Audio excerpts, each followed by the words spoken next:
était trop tard. Le stade de Nuremberg coulait sous le fracas des musiques wagnériennes, splendeur et frénésie, toutes les hésitations noyées dans le nationalisme féroce et mesquin. Un peuple tout entier livré à la furie de l'antisémitisme, à la fringale de l'espace vital, au dogme exaltant de la race supérieure, ces grands blonds aux yeux bleus qui régneraient sur l'univers, à condition simplement d'être des aigles. Des héros comme Göring, le maréchal du Reich, numéro 2, un des grands as de l'aviation de 14-18, Hermann Göring, un gros gaillard débordant de bonhomie, l'idole des foules, celui qui donne au nazisme sa popularité, parce qu'il est accessible, qu'il fraye volontiers avec le commun des mortels, tandis que le Führer, lui, les galvanise. Göring les rassure, c'est un bon vivant. Dans ces superbes domaines, qui s'agrandissent d'ailleurs continuellement, il va à la chasse comme les vieux barons prussiens. Il maintient les traditions. Et pendant que Göring les rassure, les Allemands se font systématiquement laver le cerveau par Goebbels, le génie infernal de la propagande, le maître absolu de la presse, de la radio, l'ordonnateur suprême et diabolique de tout ce qui se dit et s'écrit et même se pense. Goebbels, le virtuose des nouveaux instruments de domination. Et à ses côtés, baignant voluptueusement dans le mysticisme fumeux, grand prêtre fanatique des vieux dieux barbares, Rudolf Hess, qui deviendra fou.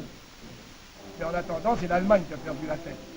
2 brèves années derrière cette terrifiante équipe, et en 1935, la voici qui réoccupe la Rhénanie, déchirant les traités, et Hitler promettant pour la première fois de ne plus jamais recommencer. Minderheiten sich auseinandergesetzt haben, und zwar friedlich, nicht durch Unterdrückung. Das mich dann der tschechische Staat...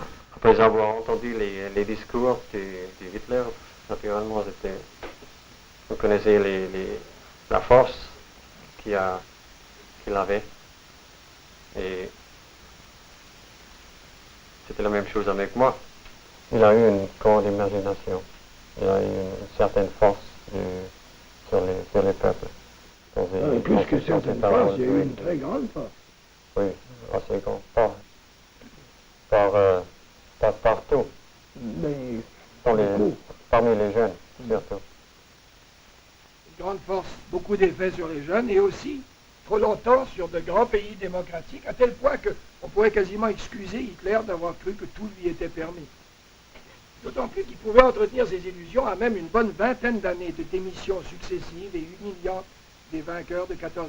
D'abord, il y avait eu, tout de suite après la guerre, les Américains qui avaient désavoué leur président Wilson en 1919-1920, qui s'étaient retirés de la Société des Nations et en même temps de tous les troubles du reste du monde en les envoyant promener. Et les Français et les Anglais, saignés à blanc par les terribles hécatombes du premier conflit, ils essayaient surtout de se donner un peu de bon temps, puis ils se donnaient de toute façon les gouvernements les plus insignifiants qu'ils pouvaient trouver. Et pendant les années 20, les Roaring Twenties, eh bien, on essayait d'oublier, on tâchait de faire de l'argent, on jouissait de la vie. Puis là-dessus, brusquement, la crise de 29, la grande crise économique est arrivée et a renfermé encore davantage la plupart des pays importants, des peuples importants de la Terre, chacun sur ce qui lui restait de plaisir et de sécurité, puis sur ses grosses misères.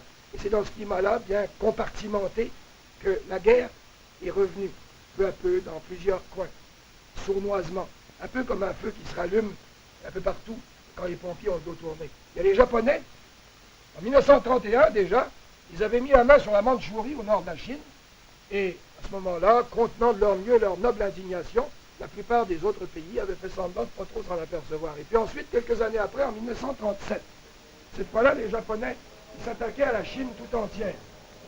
Et ils démasquaient brutalement les batteries dont ils n'hésiteraient plus à se servir, les autres non plus. Et le mot agression entrait dans le langage courant. Et c'était une agression bien lointaine, qui faisait exotique plutôt qu'inquiétant. Des bombes sur des orientaux, ça pouvait quand même pas être tout à fait aussi scandaleux que la tuerie fratricide qui se déroulait en même temps chez les Espagnols. Cette guerre d'Espagne qui a si habilement camouflé derrière son titre de guerre civile, d'affaires de famille, le fait incontestable qui a été aussi le prologue et le laboratoire du conflit général.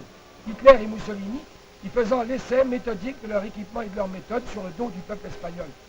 Et avec des résultats si encourageants qu'en 1938, Hitler pouvait sauter sur l'Autriche, sûr maintenant d'être assez fort pour qu'on n'ose pas l'arrêter. Sauf ces braves gens, bien conditionnés par la propagande de Goebbels, et tout heureux d'accueillir l'ex-compatriote qui ramenait sa terre natale dans la Grande Germanie. Et si gentiment à part ça. Après quoi, ça a bien failli se passer moins gentiment quelques mois plus tard quand le Führer a aperçu tout à coup dans ce coin des Sudètes, en Tchécoslovaquie, d'autres Germains authentiques. Il fallait les ramener au bercail, mais le président Béniès se faisait tirer l'oreille. Et la Tchécoslovaquie avait des alliés. Et bravement, ces alliés s'étaient enfin résignés au pire. Du moins, l'homme de la rue, sans fleurs au fusil comme en 14, avec une espèce de fatalisme, avait senti qu'il faudrait y passer encore une fois. Le français se sentait poilu à nouveau. Et les professionnels de Sa Majesté s'apprêtaient à bloquer les ports allemands comme au temps du Kaiser.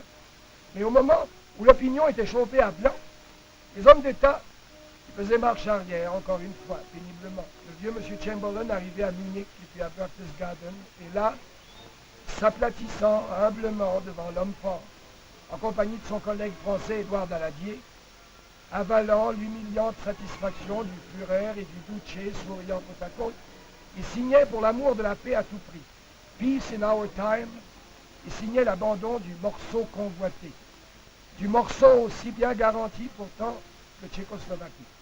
Mais de nouveau, on était très soulagés. Encore une fois, on s'en tirait de justesse.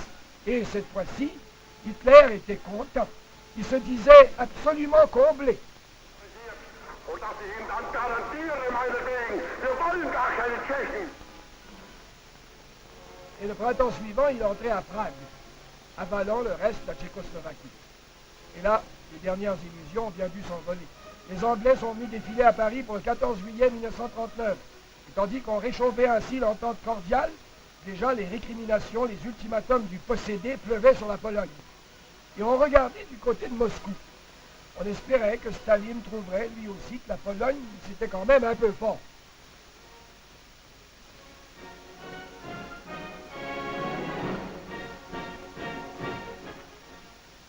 Mais en voyant débarquer Molotov à Berlin au mois d'août, on apprit que Staline ne bougerait pas.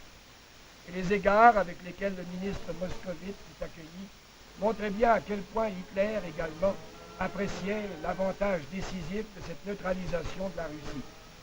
Molotov fut reçu à la chancellerie comme l'ange envoyé du ciel avec de longues et amicales poignées de main. Désormais, l'univers n'avait plus qu'à se bien tenir. À peine les signatures eurent-elles le temps de sécher sur ce pacte russo-allemand que le Führer, libéré de toute inquiétude du côté de l'Est, n'attendait plus que son 1er septembre.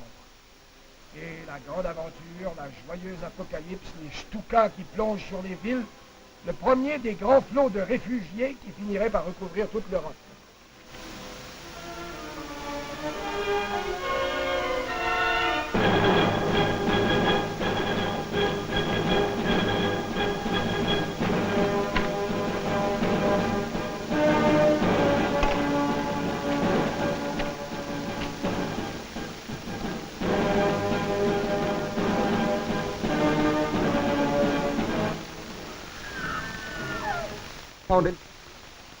Et pour nous autres ici, c'est encore un dimanche, le 10 septembre, que la nouvelle est arrivée. Encore une fois, il n'y avait pas de journaux, ils n'ont pas sorti d'édition spéciale. La radio s'est encore affirmée, le Parlement à Ottawa siégeait. La radio nous a appris qu'on avait décidé officiellement d'entrer dans la guerre. Une semaine après Paris et Londres, Ottawa y était. Une semaine après, pour montrer qu'on était capable de décider tout seul, à condition évidemment de faire comme les autres. Dans le journal de lundi, donc le lendemain, le gros titre, puisque la nouvelle était inventée, c'était le premier de nos chiffres astronomiques. C'était effarant en 1939. Notre premier budget de guerre, 100 millions de dollars. On s'inquiétait un peu parce qu'on disait qu'il y aurait des impôts, des emprunts, et puis aussi en sous-titre, les taxes sur les profits, croit-on, seront lourdes. Et à l'intérieur, à côté d'une annonce qui disait, c'est toute une époque, soyez bons pour vous-même, fumez la cigarette Turette, il y a un humoriste qui rappelait qu'au moins Hitler, il était en train de nous aider à régler enfin le problème du chômage.